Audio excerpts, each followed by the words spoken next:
현대신학. 현대신학은 노트 의존하지 않고 여러분들이 머릿속에 다 정리가 돼야 돼요.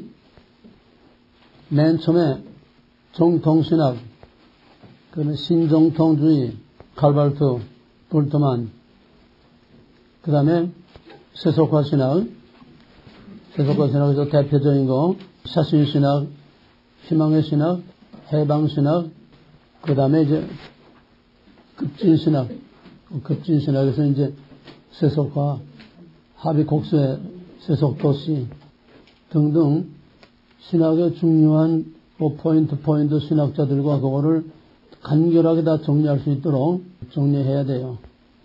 그 깊은 내용들은 다 긴 설명은 뭐 여러분 자신이 이해도 하기 어렵고 그렇지만은 간략하게 정통주의 신학이란 뭘 말하느냐, 그 다음에 자유주의 신학은 뭐냐, 첫째, 둘째, 셋째, 넷째, 한 4가지 정도로 자유주의 신학을 정리해야 돼. 자유주의 신학의 특징이 뭐야?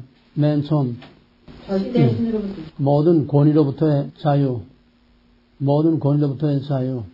그 다음에는 내재주의, 초월신은 없어. 내재주의, 인간과 윤리. 그 다음에는 인간의 윤리적 도덕적 완성으로서 지상낙원을 이룰 수 있다. 실존주의, 낙관주의, 그런 등등을 거기에 핵심적으로 포인트로 그렇게 요약할 수 있게. 칼발트 신학의 특징이 뭐냐? 칼발트 신학은 마찬가지로 실존주의 바탕으로 하고 있고, 칼발트 신학은 위기신학 또는 말씀의 신학이라고 그런다. 왜 위기신학이냐? 자유주의 신학, 계몽주의, 이성만능주의, 과학만능주의로 인간이 지상낙원을 이룰 수 있다고 낙관주의로 희망에 꽉 부풀어 있었는데 제1차 세계대전으로 인해서 모든 것이 하루아침에 다 붕괴되니까 거기에서의 위기의식이 오게 된 게 이게 뭐냐? 인간이 할 수 있는 게 뭐냐? 여기서 이제 위기의식을 느끼게 돼서 거기에 따라서 왜 이렇게 됐느냐?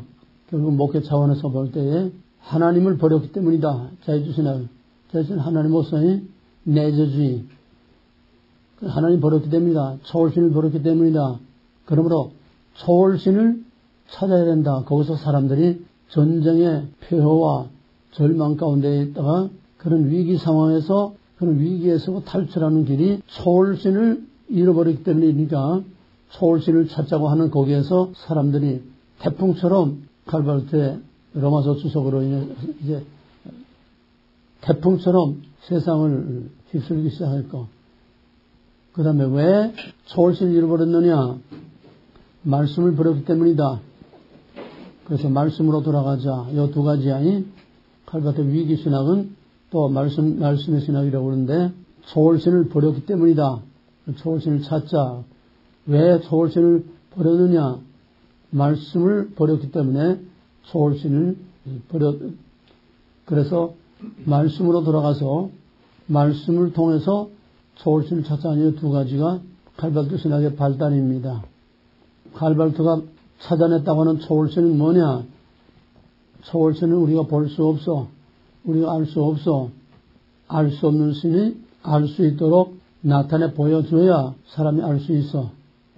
그래서 볼 수 없고 알 수 없는 초월신이 알 수 있도록 나타내 보여준 게 바로 예수를 통해서 예수 안에서 알 수 없는 초월신이 예수 안에서 나타났다. 예수 안에 나타난 그 초월신이 뭐야? 사랑. 그러니까 예수 안에 나타난 초월신은 우리가 믿는 성부 하나님, 바로 인격적인 신이 아니고 사랑이라고 하는 윤리적인, 정신적인, 사상적인 하나의 관념적인 거지 우리가 믿는 그 초월신이 아니라는 거. 그래서 예수 안에서 나타난 초월신, 즉 사랑을 통해서 우리는 예수 안에서 하나님을 만난다. 예수 안에서 하나님을 만난다. 그러므로 우리는 예수 안에서 하나님을 만나고 예수 안에서 우리는 예수, 하나님, 사람이 예수 안에서 하나가 되는 것이다. 예수 이꼬로 사람 이꼬로 하나님. 다음에 예수가 이제 완전한 사람이다. 그러므로 예수가 완전한 사람이기 때문에 예수가 선택된 거는 모든 인간이 다 선택된 거다. 예수 이코로 사람이니까 예수가 선택된 건 모든 사람이 다 선택된 거다.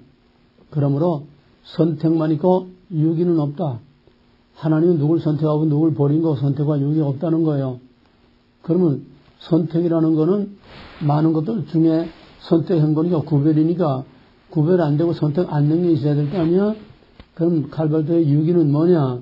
칼발도에서 유기라는 거는 하나님이 누군 택하고 누군 택하지 않은 게 아니고 예수 안에서 다 택했는데 그 중에 일부가 하나님 즉 사랑을 받아들이지 않으므로 하나님을 영접하지 않으므로 인간의 모든 불의와 악과 이런 세상의 악을 행하다가 자기 행위로 인해서 받는 벌이 이게 바로 유기다. 이게 칼발도의 신학의 뼈대입니다. 그 다음에 예수 안에서 나타난 사랑을 우리가 받아들임으로 용서, 화해. 그래서 화해의 복음이라고 하는 거예요. 화해의 복음. 이 화해의 복음이 PCUSA에서 1967년에 화해의 복음을 선언해서 용서와 화해, 바로 예수 안에 나타난 사랑을 받아들임으로써 용서하고 화해함으로써 지상의 낙원을 만들 수 있다. 그러므로 칼발트는 역시 지상의 인간의 윤리를 통해서 지상의 낙원을 만들 수 있다는 자유주의 신학이나 결론은 마찬가지야. 결론은 하나의 과정과 말과 표현과 방법만 다른 것뿐이지 결과는 인간의 윤리적 완성으로 지상 낙원을 만들 수 있다고 하는 낙관주의. 모든 게 다 낙관주의야. 다. 왜? 하나님 없는 신학은 다 낙관주의입니다. 그러므로 정통주의 이후의 모든 현대신학들은 전부 다 무신론 신학이에요. 인간을 위하여 인간의 낙원을 이 땅에 만든다고 하는 근데 똑같아. 공통점. 거기에 따로 이제 한 페이지 해준 자유주의 신학의 공통점, 현대신학의 공통점. 그 쭉 보면은 다 나와. 인본주의. 그 다음에 이제 같은 신정통주의에서 볼트만 확실하게 정리해. 멍청하고 듣지 말고. 볼트만은 맨 처음에 오리지널 예수를 찾았어. 왜? 복음서는 예수가 실제로 행한 행동과 말이 아니고 예수의 제자들이, 그러니까 예수의 역사적 사실과 복음서 기록된 거는 시간적인 갭이 있다는 거예요.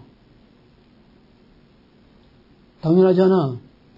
예수가 역사적으로 살아서 행동하고 말한 거하고 복음서가 기록된 거하고는 시간적인 시차가 있어.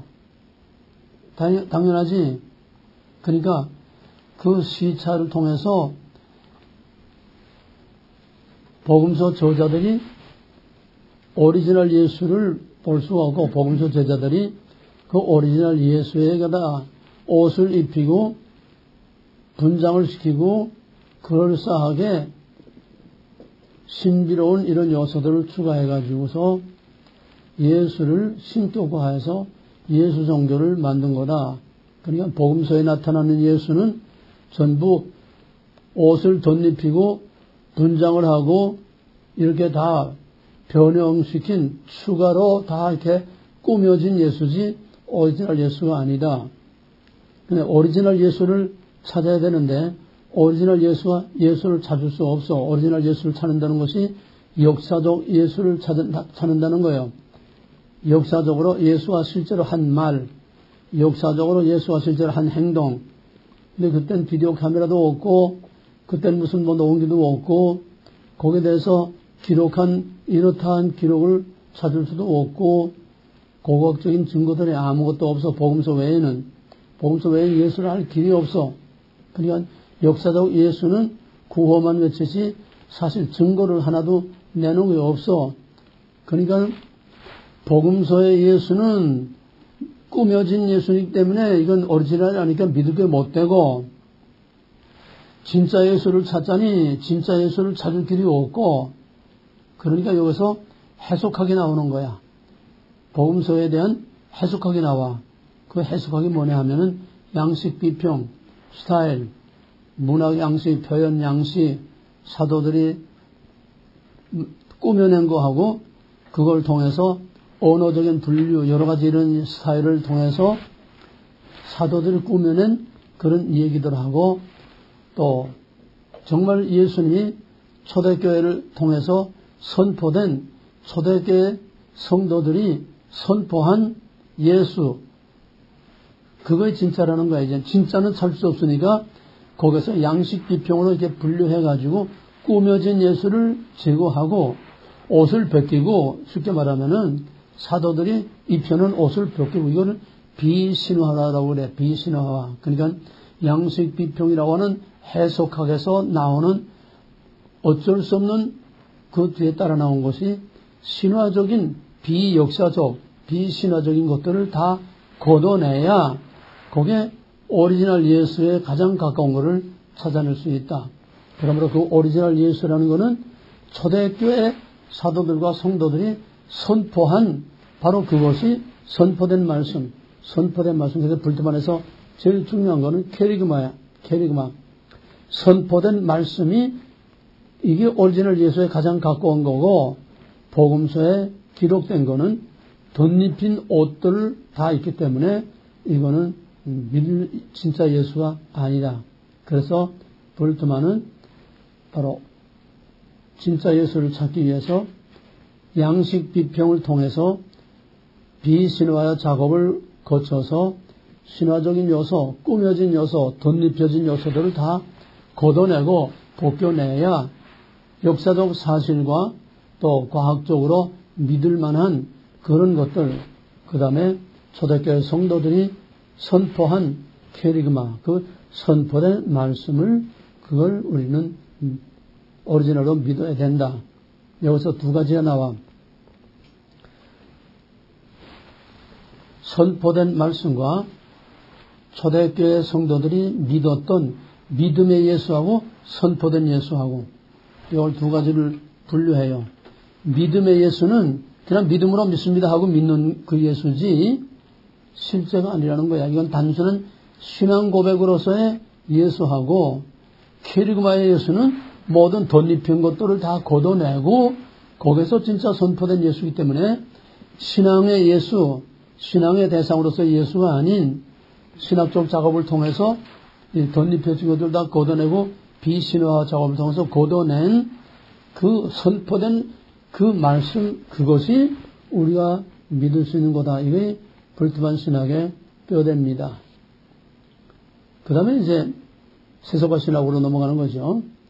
세속화 신학의 희망의 신학, 그 다음에 해방 신학, 맨 처음에 사신 신학. 사신 신학이 왜 나오느냐?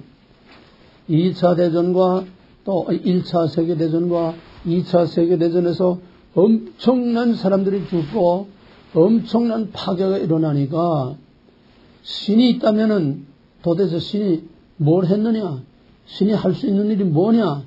신이 세상이 이렇게 파괴되는데 신이 도대체 뭘 했느냐? 신이 할 수 있는 일이 뭐냐? 그러니까 신은 없다는 거야. 신이 할 일이 아무것도 없고 한 일이 아무것도 없다는 거야. 그러니까 그런 신은 없는 신이다.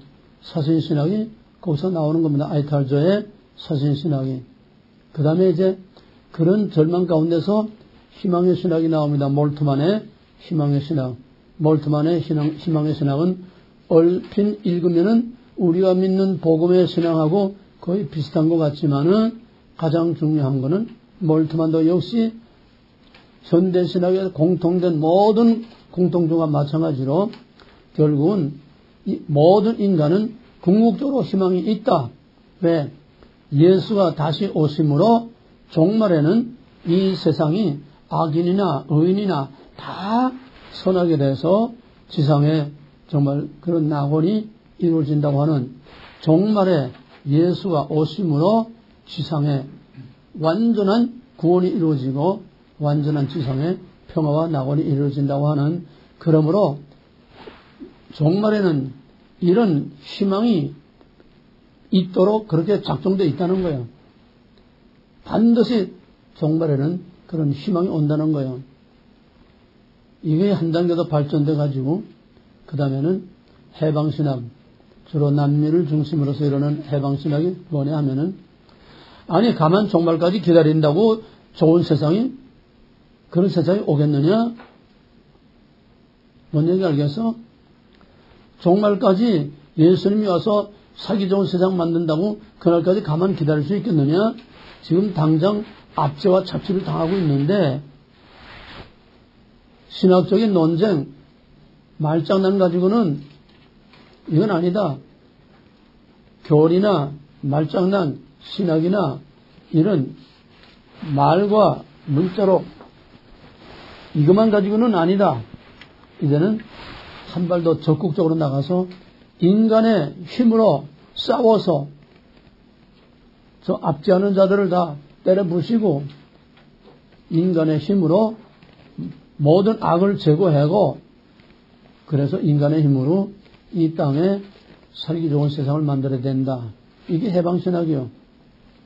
해방신학의 그 배경은 남미에서 나왔는데, 남미의 해방신학의 배경이 뭔가 하면은, 남미는 주로 미국과 유럽의 자본가들이 들어가서 거기에서 아주 대대적인 기업들을 만드는 거야. 대대적인 기업. 한 예를 들면은 아르헨티나는 그 스페인 사람들이 이제 왔지 않아? 아르헨티나는 땅이 워낙 넓으니까, 내가 1994년 아르헨티나에 갔더니 우리 형님 친구 그 교회 장로가 있는데, 백장로라고, 그 양반이 아르헨티나에 자기가 갖고 있는 땅을 대한민국 국민에게 한 쪽씩 다 넣어놔줘도 다 주지 못하고 남는다는 땅을 가지고 있대. 한 사람이. 땅이 워낙 넓으니까.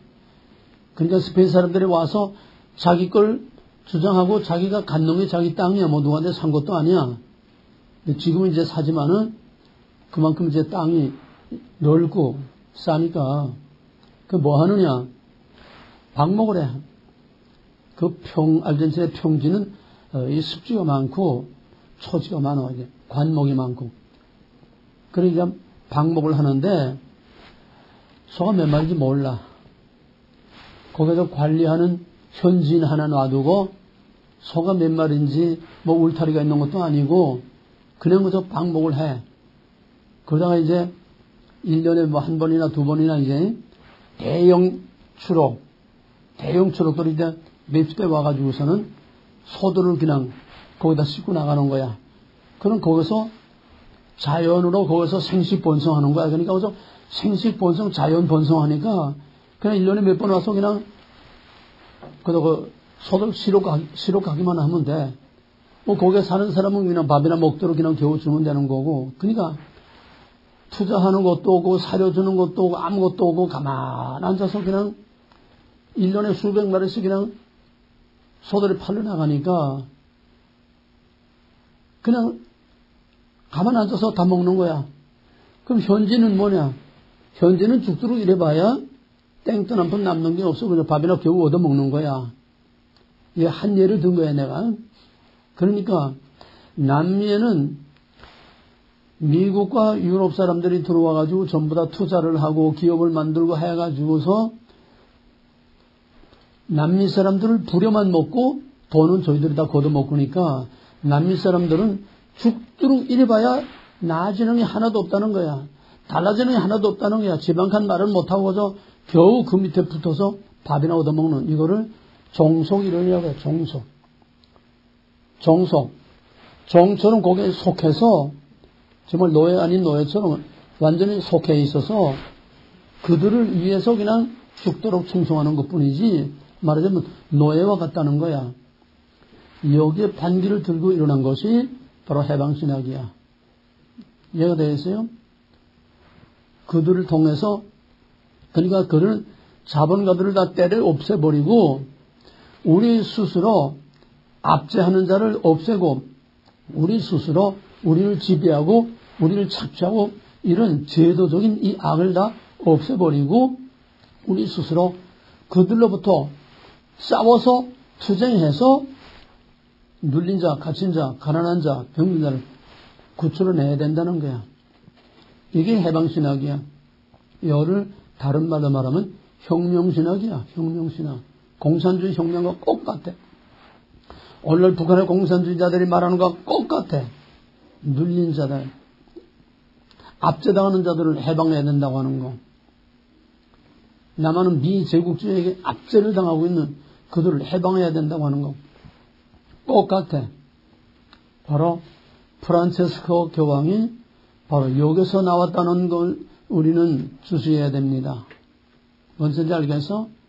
그래서 가난한 자만 찾아다니고 눌린 자 찾아다니고 외로운 자 찾아다니고 낮은 자리에 찾아다니면서 평화의 천사인 것처럼 가장하고 다니는 이게 해방신학의 바로 이거야. 사람들을 속이면서. 그러나 이걸 비약시키면은 공산주의의 해방이라고 하는 건 해방이 아니라 노예화시키는 거야. 공산주의 해방은 해방이 아니라 구원이 아니라 노예화시키는 거야.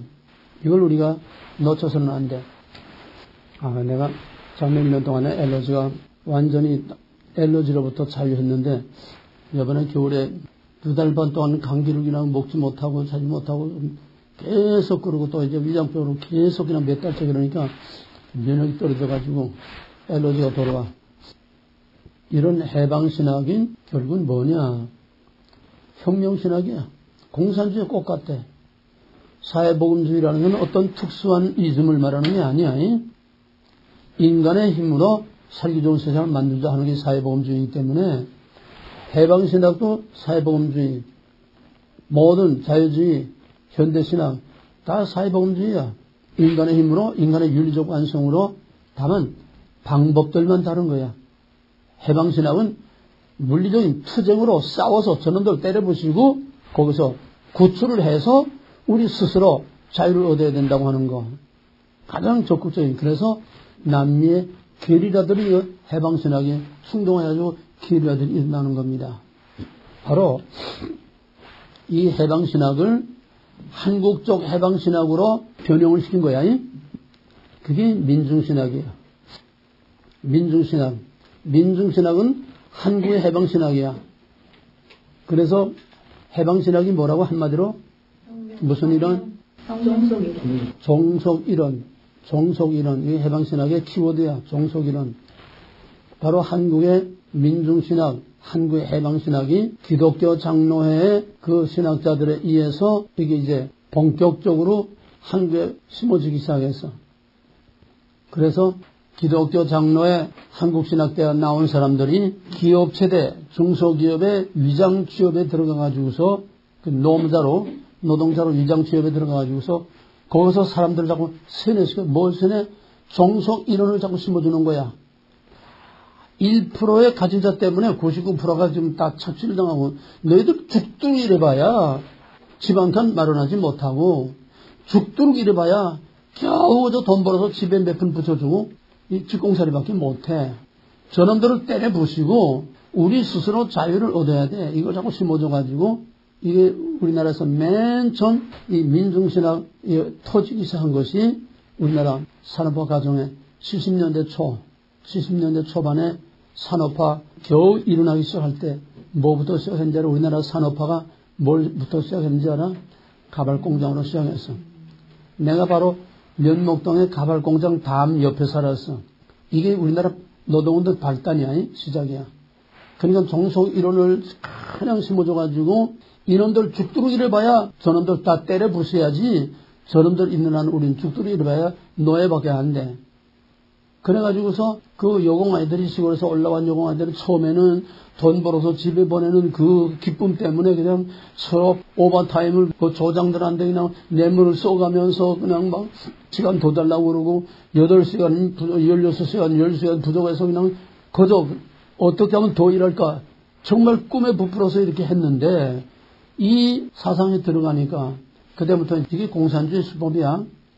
불평을 심어주고 불평이 이제 꽉 차게 되면 그 다음에 목표를 딱 정해줘. 너 누구 때문에 이렇게밖에 안 되느냐. 목표를 정해주고 그 다음에 증오심을 불러오니까 똑같아. 지금 촛불 문화나 똑같은 거야. 증오심을 줘. 저놈들이 다 죽여버려. 없애버려야 너희가 자유를 얻을 수 있다. 이게 해방이야. 그러니까 이 여공 아이들이 처음에는 희망과 꿈에 부풀어가지고 그냥 열심히 그냥 땀 흘려 허리 쫄고 일하다가 그게 아니다. 이젠 완전히 세뇌가 돼가지고서 일도 하지 않고 파업을 하고 그 다음에 그 수출품 나가는데 나가지 못하게 전문에 전부 다 그냥 저통투로 내놓고 거기다 두루 넣어가지고 추록이 나가지도 못하고 들어도 못하게 하고 이런 야단을 하다가 경찰이 지나가니까 마포에 민주당 당사로 가가지고서 거기서 데모하면 이러면서부터 우리나라의 노동운동과 우리나라의 반정부 투쟁운동이 여기서부터 시작해. 그 이상은 내가 기니까 얘기하지 않겠어. 이게 해방신학이라는 거야. 내가 언제 한번 슬쩍은 한번 쭉 얘기를 했어요. 내가 그 과정을. 그래서 이제 학생운동, 농민운동, 민노총, 노동운동 전부 다 여기서 발달한 거야. 그러니까 박정희가 학생들 이게 이제 퍼져가지고 이제 도시 중소기업들이 그냥 과당 다 넘어가. 다 넘어가. 그러다 이제 국민들이 너무너무 그냥 막 이놈들을 지겨워하니까 왜? 중소기업들이 다 넘어지니까 도시 산업 선교에 들어가는 다 도산한다. 도산에게 산업이 다 뒤엎어진다는 거야. 그때만 해도 여론이 순수하니까 여론이 또 이걸 뒷받쳐주고 하니까 이게 설 자리를 국민들로부터 배신당하면 혁명이라는 건 국민의 지지를 얻어야지 국민들로부터 배신당하면 혁명은 절대 못해. 공산주의 이런 원리야. 국민으로부터 버림받으면 절대로 혁명을 못한다는 거야. 그 다음에 도시산업선교역에서 이 김문수고 뭐고 전부 다 그때 주장처해가지고 이 짓 하던 놈들이야 다. 지금 운동권 김문수는 이제 전향했지만은 그러니까 이놈들이 이제 자라모가처럼 그냥 싹 숨기면서 그 다음에 학교로 들어가서 학생들을 움직여가지고 학생들을 하면서 여기에 이제 끼어든 것이 주사파가 끼어드는 거야. 학생운동을 들어가서 거기서 이제 세뇌 공작을 하니까 거기 끼어든 것이 이제 80년대 주사파 사상이 거기에 이제 김일성이 공작금 내려보내가지고 머리전문도 공부시키면서 내가 지금 임종서이가 바로 그 세대야. 거기서 공작금 받으면서 공부하고 학생회장하고 이런 것들이야. 이제는 목사나 신학자가 이제는 할 일이 없어. 왜? 이제는 완전히 자생적으로 이제 자립을 하니까 이제 저희는 이제 할 일이 없어. 저희는 그래서 대모는 하면 되는 거고 이제 자생적으로 학생운동이 너무 심해지고 최루탄 때문에 못 살겠다고 막 그냥 아우성치고 뭐든 그 장사하는 사람들이 다 그냥 넘어지고 망하고 그러니까 학생운동이 또 이제 주춤하면서 어디로 갔냐면 각 공장으로 들어가서 그다음에 차원이 다르게 노동운동하는 게 여기 민노총을 만든 거야. 그러니까 학생운동에서부터는 주사파와 북한 공산주의 사상이 들어가니까 단순한 해방신학의 종속이론하고는 달라. 그걸 해방신학의 종속이론은 비례도 순수한 편이야. 여기에 북한의 지령에 의해서 움직이는 주사파의 사상이 들어가니까 이땐 완전히 공산주의 혁명이야. 해방신학은 가진 자 때문에 못 사니까 가진 자를 때려 눕혀야 된다. 이 정도 수준인데 이제는 그게 아니라 완전히 공산주의가 들어가가지고서 현 정부를 타도하고 공산적과 통일을 하자는 이거로 나가기 때문에 이제는 국가 차원의 반정부 투쟁이 되는 거야. 민노총, 농민. 이게 전부 다 급분하고 해방신학에서 발달된 오늘의 상황이 바로 거기서 온 거야. 누가 뿌리냐?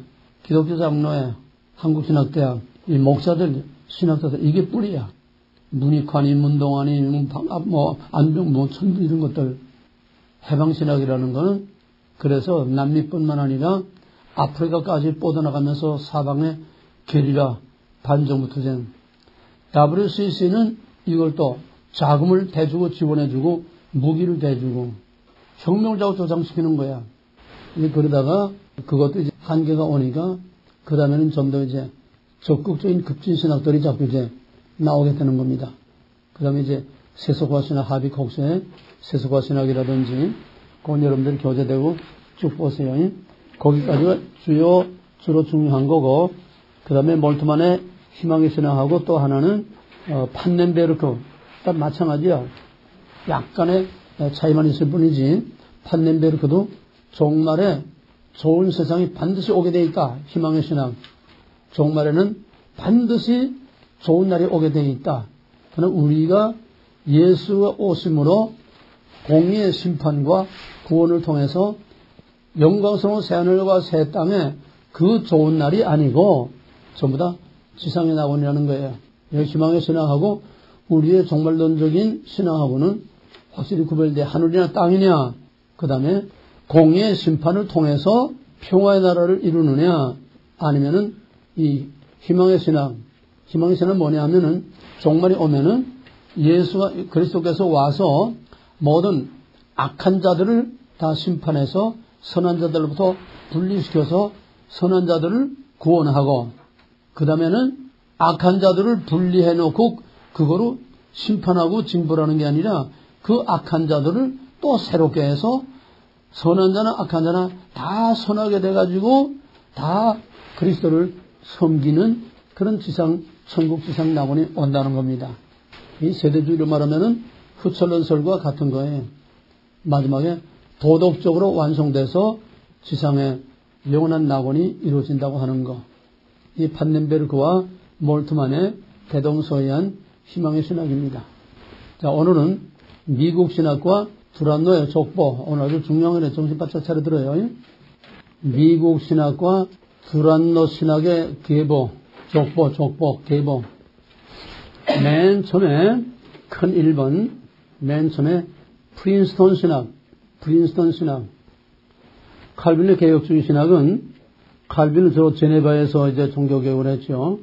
제네바에서 16세기 제네바의 칼빈의 개혁주의 신학은 두 갈래로 갈라집니다. 하나는 유럽하고 또 하나는 영국하고, 칼빈의 종교개혁이 유럽하고 영국으로 두 갈래로 갈라져요. 유럽은 화란 개혁교에서 아브라함 카이퍼와 헬만 바벤크를 대표로 하는 화란 신학이야. 쉽게 말해 화란 신학. 칼빈주의는 화란 신학과 웨스트민스터 신앙고백을 따르는 영국계하고 유럽계하고 두 개로 갈라지는데, 화란계 신학이 미국으로 이민들이 와가지고서 미국에서 칼빈 신학을 세웁니다. 칼빈은 제네바에서 종교개혁 활동을 했어요. 그 뒤를 이어서 칼빈의 개혁이 네덜란드를 중심으로 해서 이제 발전됐습니다. 그 네덜란드 화란 신학이 미국으로 건너와가지고서 미시간주에 칼빈 신학을 만들어서 칼빈 신학. 또 하나는 칼빈의 개혁 사상이 영국으로 건너가가지고서 영국에서 웨스트민스터 신앙 고백을 바탕으로 하는 성교도 신앙으로 발달합니다. 웨스트민스터 신앙 고백을 바탕으로 하는 그런 성교도 신학이 이제 미국으로 넘어와가지고서 미국으로 이민와가지고서 1812년에 프린스턴 신학을 세웁니다. 그러니까 영국계의 웨스트민스터 신앙 고백을 하는 영국계는 프린스턴 신학을 세우고 네덜란드계는 칼빈 신학을 세웠다는 거예요. 이것이 바로 개혁주의의 칼빈 신학의 두 개혁, 칼빈 신학하고 프린스턴 신학. 칼빈 신학은 그냥 큰 풍파 없이 지금까지 계속 잘 이어져 오고 있습니다. 왜냐하면 칼빈 신학은 그렇게 미국의 막강한 위력을 그렇게 발휘하지 못하고 조용하고 차분하게 명맥을 유지하고 있어요. 미국의 가장 큰 영향력을 미치고 주도적인 역할을, 미국 신학의 주도적인 역할을 한 것은 바로 프린스턴 신학입니다.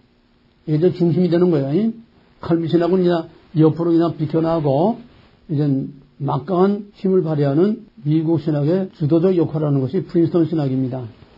이 프린스턴 신학에서 그 다음에 하나하나 이제 나오는데, 프린스턴 신학의 그 밑에 보면은 이제 맨 처음에 프린스턴 신학의 첫째가 알렉산더, 에치발드 알렉산더. 이 사람은 맨 처음 프린스턴 신학의 맨 처음 교수로서, 그때 배경이 뭐냐 하면은 한편에서 한참 자유주의 운동이 일어나는가 하면은 또 한편에서는 정반대로 부흥운동을 통한 감성주의, 오늘 신사도 운동과 같이 부흥운동을 통한 감성주의. 자유신학은 이성이죠. 이성과 감성이 양쪽에서 맞벌이 붙은 거예요. 왜? 자유주의 신학이 무신론 신학이니까 거기에 반동으로 영국의 존 웨슬레의 영향을 받고 존 웨슬레이의 부흥운동이 미국으로 넘어와가지고 그 영향을 받아 일어난 것이 미국의 19세기 대각성운동, 부흥운동입니다. 한쪽에서는 독일 신학이 넘어와서 자유주의 신학이 미국에서 이제 뿌리를 내리고 퍼져나가기 시작하고, 또 한쪽에서는 영국의 존 웨슬레이의 부흥운동이 미국으로 건너와서 미국에서 큰 대각성운동이라고 하는 큰 부흥운동이 일어나고, 부흥운동이라는 건 성령운동이에요. 쉽게 말하면 여기서 엄청난 신의 역사, 기적의 역사, 이런 운동이 일어났습니다. 이게 오늘날 신사도운동과 다른 거는, 이거는 감성주의 운동이긴 하지만은 이거는 성령운동이었습니다. 왜? 참 성령운동에는 회개가 따라요. 신사도운동에는 회개가 없습니다. 그냥 바람만 불 뿐이에요.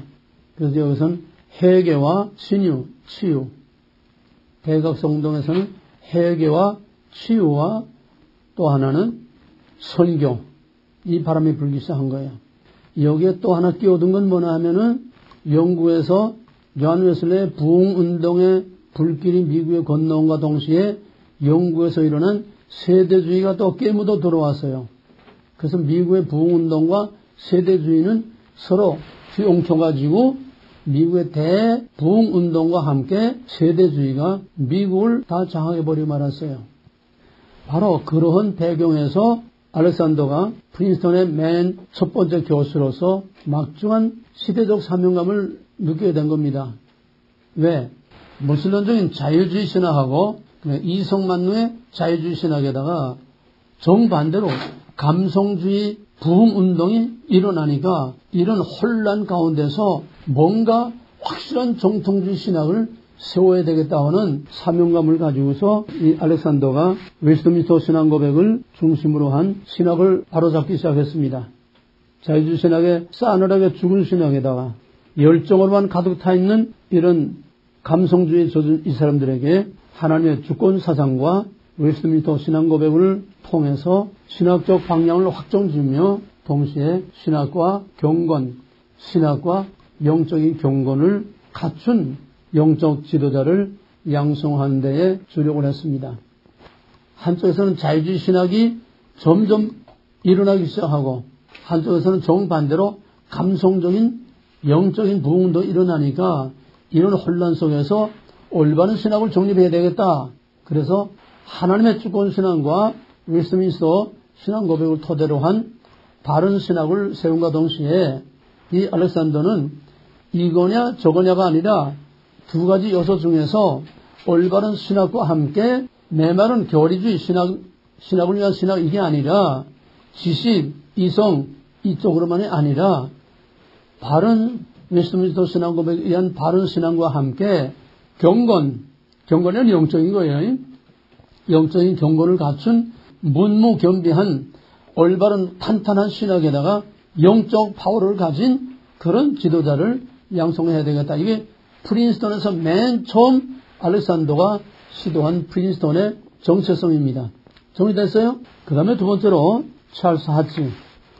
찰스 하치는 이런 배경 가운데서 귀납법적인 방법으로 조직신학을 재정립했습니다. 귀납적인 방법으로.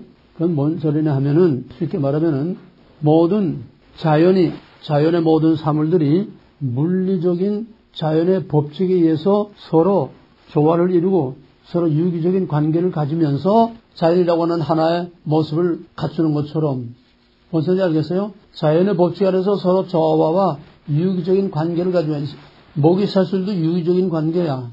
모든 생태계가 다 유기적인 관계야. 이런 유기적인 관계 속에서 자연이 다 서로 연관을 가지면서 자연이라고 하는 하나 이것이 존재할 수 있게 되는 것처럼 성경도 역사 속에서 하나님과 인간이 조화와 서로 연관을 가짐으로써 거기서 하나의 조직적인 체계와 진리라고 하는 체계가 만들어지는 거다. 그러므로 진리는 끝없는 조화와 또 그런 서로 유기적인 관계 안에서 진리가 확실하게 드러나는 것이다. 유기적인 관계, 자연과 모든 인간과 역사 속에서 인간과 하나님이 역사의 진행 속에서 서로 유기적인 하나님과 인간의 관계 속에서 성경이 이루어져 간다는 거예요. 그 다음에 이제 세 번째는 벤자민 워필드인데, 이 워필드는 그러니까 알렉산더가 목회 신학적인 그런 방향으로 갔다고 하면은 신학생들을 목회자를 양성하는 방향으로 웨스트민스터 신학교로 신학을 확실히 세우고 그 다음에 경건성을 갖추는 영적인 경건성을 갖추는 그런 목회 차원에서 신학교육을 했다고 하면은 핫지는 조직신학적인 이런 작업을 한 거예요. 하나님과 인간의 관계 속에서 성경이 이루어져 가도록 조직신학적인 그 다음에 이제 세 번째 워필드는 하나의 변증 교수로서 변증학 교수로서 독일 신학과 자유주의 신학에 대해서 독일 신학은 자유주의 신학이죠. 거기에 대해서 기독교를 방어하는 거기에 주력한 거예요. 월필드는 자유주의 신학, 독일 신학으로부터 기독교의 신앙을 방어하는 변증 신학자로서 기독교의 변증가로 독일 신학이라는 건 진화론도 받아들이고 다 받아들이잖아요. 그러니까 이때 진화론과 자유주의가 막 그냥 파도처럼 밀려오는 상황에서 거기서 기독교의 본래 정통성을 방어하고 우리를 지키는 그런 칼빈처럼 변증 신학에 주력했다는 겁니다. 그러면 프린스턴 신학의 특색이 뭐냐? 프린스턴 신학의 특색은 단일성이 뭐냐 하면은 맨 처음 알렉산더, 그 다음에 핫지, 알렉산더의 올바른 목회자 양성하는 그러니까 웨스트민스터 신앙 고백과 영적인 경건성을 같이 갖추는 그런 목회자에 주력했다고 하면은 핫지는 그걸 조직신학으로 묶어서 그거를 확실히 세우는 거. 그 다음에는 월필드는 자유주의 신학으로부터 정통신학을 보호하기 위한 변증신학으로 이게 프린스턴 신학의 3대 특징인데 그거를 한마디로 말하면은 하나의 단일성이다. 똑같은 거야. 뭐야? 결국은 정통주의 신학을 계속 유지, 방어, 보호하겠다고 하는 똑같은 신학이라는 거야. 이해가 되겠어요? 그들이 갖는 관심과 포커스는 다르고 역할은 다르지만은 결국은 뭐냐? 정통주의 신학을 지켜야 되겠다는 거. 그거는 똑같다는 거예요. 그 다음에 이제 메이첸은 프린스턴 신학의 변천기에 메이첸이 활동하게 됩니다. 변천기라는 뭐냐? 프린스턴 신학이 점점 자유주의 물결로 점점 이제 들어오게 돼서 프린스턴 신학도 거의 자유주의에 점령을 당해서 이 자유주의 물결이 프린스턴의 정통성을 다 짓밟고 프린스턴을 거의 다 먹어 들어오기 시작했어요. 이런 상황에서 그래서 메이처는 역시 월필드처럼 그런 자유주의 물결 속에서 정통신학을 마지막까지 지키고 변호하려고 하는 그런 역할을 할 수밖에 없는 겁니다. 그래서 자유주의 신학은 기독교의 역사성을 부정해. 예수의 역사성을 부정해. 무슨 말이냐? 예수와 실제로 십자가에서 죽고 동정로 잉태하고 예수가 실제로 부활하고 예수가 실제로 우리를 구원하는 역사적인 부활, 역사적인 동정로 잉태, 역사적인 모든 사실들을 자유주의 신학은 다 부정합니다. 그런데 비해서 메이체는 바로 기독교 역사를 액면 그대로 우리가 믿는 대로 사도들과 예수 그리스도의 구속 사건, 그거를 복음적인 역사적 사건으로 그대로 보는 거예요. 역사성을 강조하는 거예요.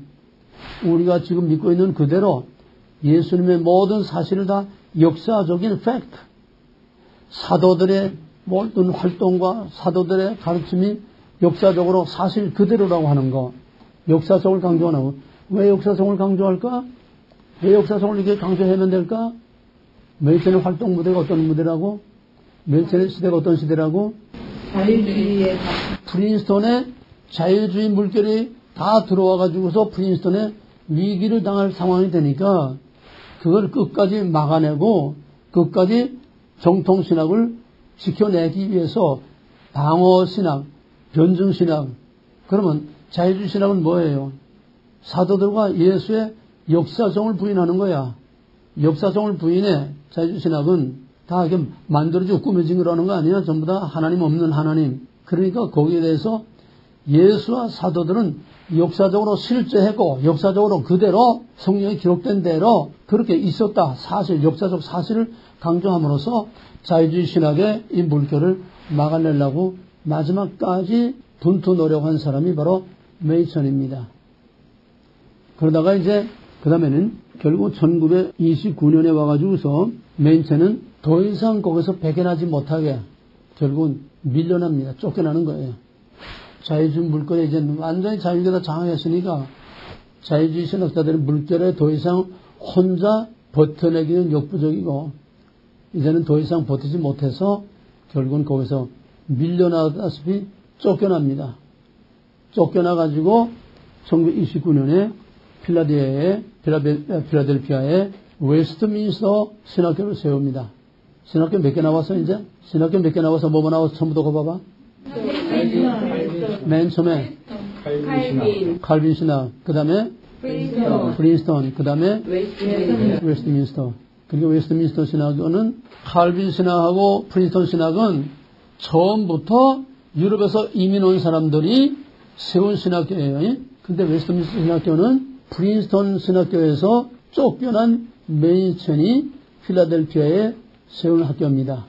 메이천이 뭐라고 했냐면은 그 교재 보게 되면은 웨스트민스터 신학교를 세우고서 맨 처음 개교 예배를 줄 때, 개강 예배를 할 때 메이천이 뭐라고 했냐면은 프린스턴 신학교는 이제 죽었지만은 프린스턴 신학교의 전통은 우리 웨스트민스터에 의해서 계속 살아있고 웨스트민스터 신학교는 하나님의 은혜로 계속 프린스턴의 정통성을 손상시키지 않을 것이다.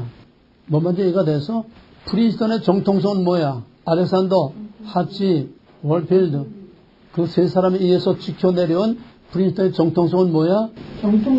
정통주의 신학이야. 정통주의 신학이 이제 자유주의 신학인데 다 이제 먹혀가지고 마지막 남은 보루의 맨천이 쫓겨나게 되니까 바로 프린스턴의 정통성, 프린스턴은 죽었지만은 프린스턴의 정통은 우리가 그대로 이어받는다. 웨스트민스터 신학교가 이어받는다. 그래서 프린스턴의 정통주의 신학은 웨스트민스터로 넘어오게 됩니다. 그 다음에 이제 말할 것도 세 번째로는 자유주의 신학을 강력하게 배척하는 겁니다. 여기까지 일단 정리해 놓고 그러면 조금 족보를 좀 정리해 봐야 되겠어요. 종교개혁의 맨 처음 칼빈의 신학이 화란 신학으로 하나 오고 하나는 영국으로 와서 여기서 웨스트민스터 신학급이 나오게 되는데 화란 학파에서 여기서 나온 것이 칼빈 신학교예요. 미시간의 칼빈 신학교.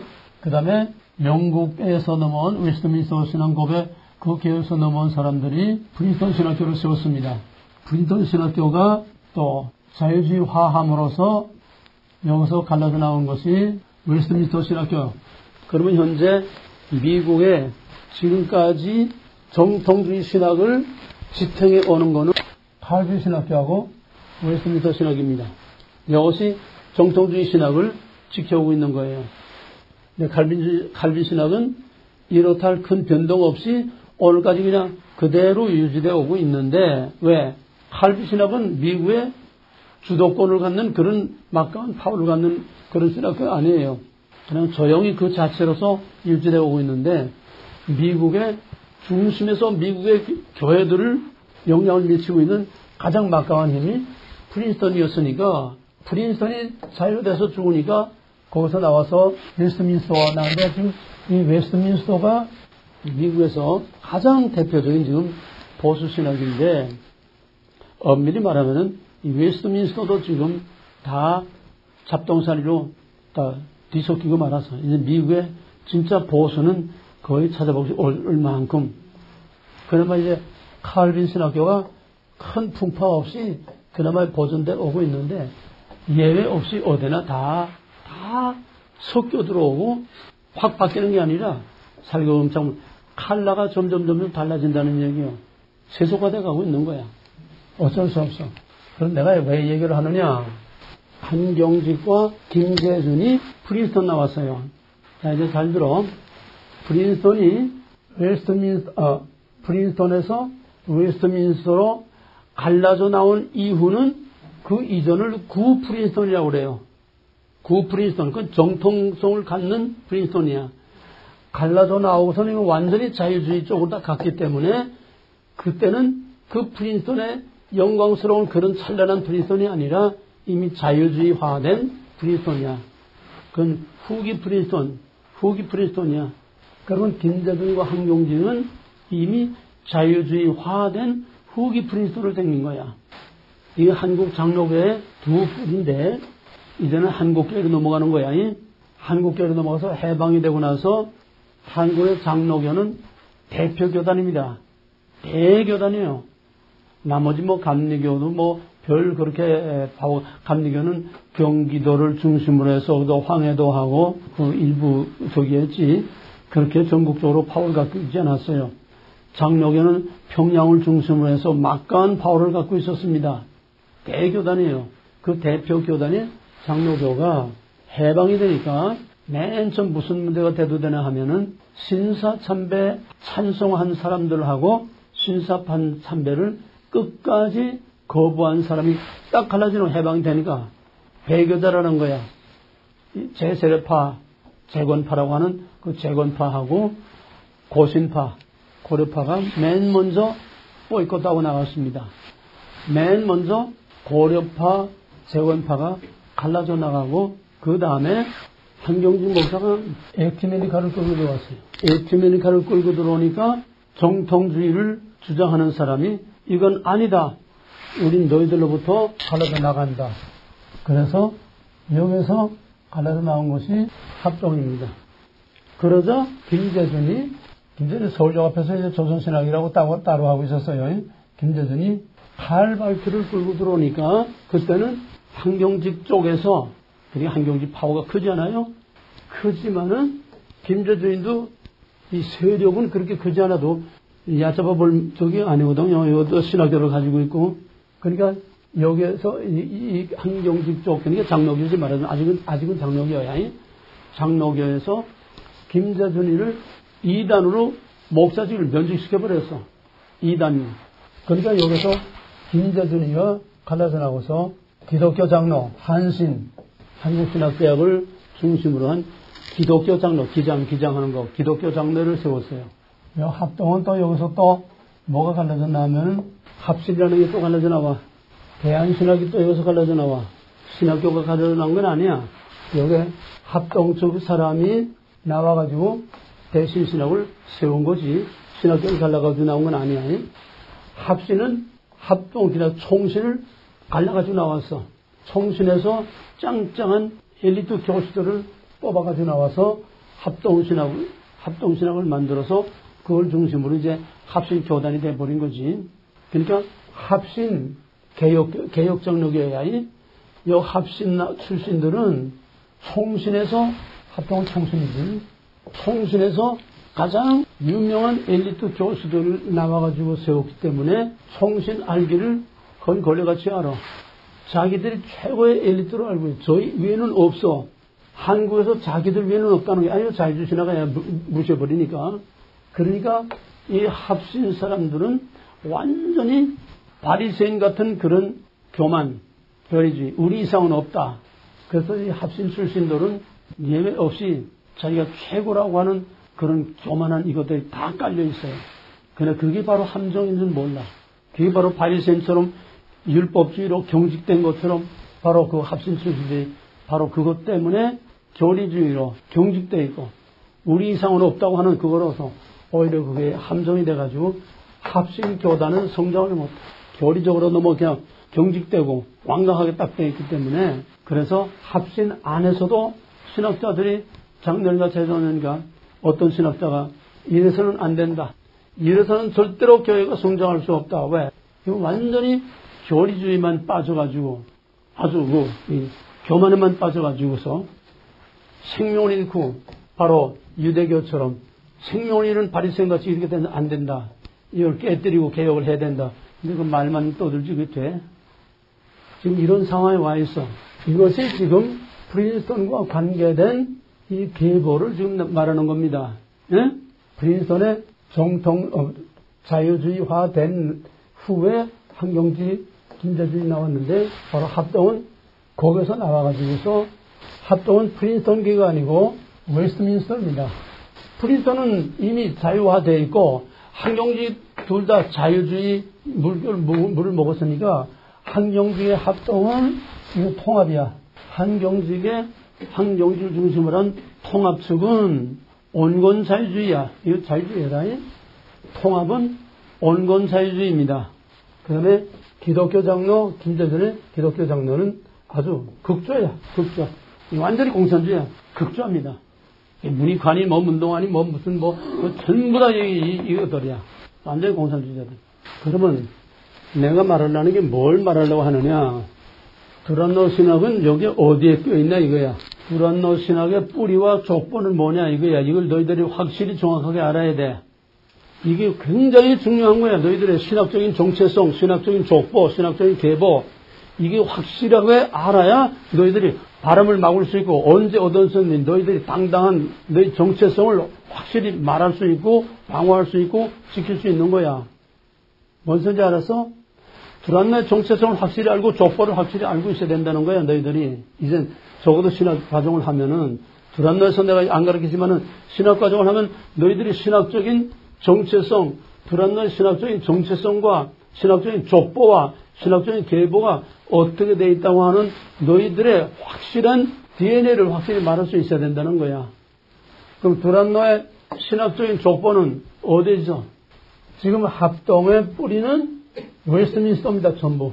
합동의 가장 막강한 모든 교수들은 다 웨스트민스터 출신들이고 웨스트민스터 뿌리야.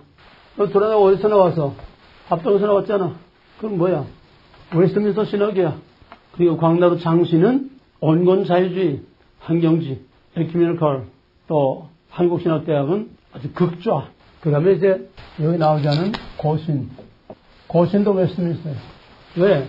보수는 웨스트민스터밖에 남은 게 없으니까, 프린스턴은 다 무너졌으니까. 그러니까 한국교회의 신학의, 보수 신학의 뿌리는 웨스트민스터라고 하는 거. 이해가 됐어요? 이제 두란노 족보를 알았어? 두란노 족보를 알았어? 네. 확실하게 이건 보통 중요한 게 아니야. 너희들이 바람맞지 않고 엉터리 취급받지 않고 너희들이 정말 날라리 취급받지 않으려면은 너희들 신학적인 뿌리와 족보와 너희들의 정체성이 확실히 정체성 확실히 말할 수 있어야 돼. 우리 이런 신학을 했다. 어디 가서 무슨 신학 했냐? 웨스트민스터 신학을 했다고 그러면 돼. 응? 총신, 합동, 웨스트민스터, 두란노 다 똑같은 웨스트민스터 신학이야. 그 웨스트민스터 신학이 정통주의 신학이라는 거야. 합동은 그럼 전혀 섞이지 않은 거예요? 그러니까 합동이 환경직에서 나올 때 전혀 섞이지 웨스트민스터가 섞이는데 합동이라고 왜 안 섞이겠어? 자유주의까지는 들어간 가도 야금야금 조금씩 변형되고 무너져 내려가고 어쩔 수 없어. 시대가 그러니까. 이제는 정말 순수한 정통성을 갖는 개혁사상의 정통성을 갖는 그런 정통신학을 갖는 그런 학교는 힘들어. 부분적으로 벌써 다. 왜 젊은 교수들 지금 자꾸 애국에서 공부하고 들어오는데 그 물 안 먹고 들어오겠어? 아마 웨스트민스터 가서 공부한다고 해도 벌써 웨스트민스터에도 벌써 다 물을 먹어 들어가고 있는데 그 영향을 안 받겠어? 자꾸 이제 새로운 거를 자꾸 추구하게 되니까 네, 오늘 거기까지만 우선 하고 한 사람만 더 하면은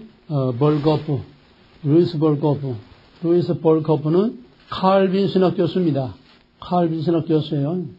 칼빈 신학 조직신학 교수로서 이 사람은 정통주의지만은 정통주의의 문제가 뭔가 하면은 정통주의 문제 또는 근본주의 운동의 문제가 뭐냐 하면은 영적인 구원만 말하고 사회와 이웃에 대해서 너무 취약하다는 거야.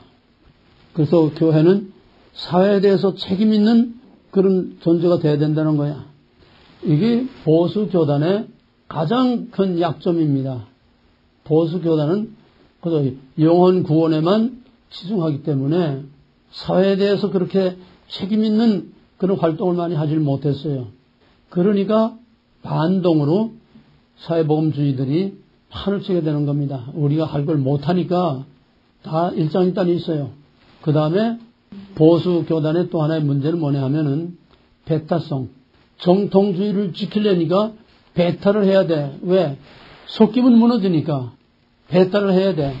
바로 이 배타성 때문에 배타할 거를 배타하고 용납할 걸 용납해야 되는데 바로 이 배타성 때문에 맨 처음에는 자유주의 신학을 배타하는 건 당연해. 근데 이 배타성이 체질화돼가지고 저희끼리 배타하는 거야. 응? 신학적인 문제가 아닌 다른 문제 가지고 저희끼리 배타하고 그래서 여기서 보수신학의 가장 치명적인 약점은 뭐냐면 이 배타성 때문에 저희끼리 배타해서 수많은 교단으로 자꾸 쪼개지고 갈라진다는 거야.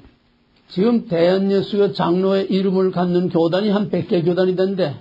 기독교 장로회나 자유주의, 기독교 장로회나 통합 측은 갈라져 나가는 교단이 없어. 싸우지 않아. 왜? 저희들 다 관용하니까. 관용한다는 뭐야? 배타가 없다는 거야. 그러니까 젠틀해. 아주 젠틀해. 이 통합적 사람들은 주로 평안도 사람이 많은데 아주 신앙이 얼마나 깨끗하고 젠틀해요. 합동은 그 대신 구질구질해. 사람들이 구질구질해. 기질들이 구질구질해. 꼬리까분하고 대화가 안 되고 말이 안 통하고. 이 합동은 주로 황해도가 주축입니다. 통합은 평안도가 주축입니다. 기장은 전라도하고 함경도가 주축입니다. 그러니까 어쩔 수 없어요. 신학적으로 갈라진 것도 결국은 지방적이 안 될 수가 없어요. 기장을 원래 나간 것이 아주 골수 함경도야 다. 기장은 전부 골수 함경도. 그러니까 공산주의 빨대들. 거기다 전라도. 이게 기장 바닥이야. 합동은 전라도도 있고 또 주로 황해도가 주축이야. 구질구질해. 끈질끈질해. 니전투라고 그러잖아. 니전투. 논바닥에서 서로 개들이 싸우는 거네. 황해도에서 끈질긴 그릇 때문에 독립운동가도 거기서 이제 많이 나오지만은 평안도는 맨 처음 개화된 데야. 무슨 줄 알겠어? 맨 처음 개화된 데가 평안도야. 그러니까 사람들이 제일 개화가 됐다는 건 진보됐다는 건 그만큼 새로운 거를 잘 받아들이고 그만큼 젠틀한 거예요. 젠틀. 깨끗해. 구질구질하지 않아. 쌩하고. 원래 기질이 또 평안도는 더 쌩 그런 기질이지만은 이런 지방적인 이런 것들이 이제 섞여 있어. 예, 그 다음에 뭐 한두 개 남았는데 그거는 여러분들이 그냥 교재가지고 익히고 오늘은 여기까지만 우선 하겠습니다. 미국과 한국의 보수신학과 진보신학, 미국과 한국의 자유주의 신학과 정통주의 신학 그 계보가 어떻게 됐느냐. 두란노의 신학의 족보와 계보는 어디에 어느 계열에 어떻게 속해 있느냐.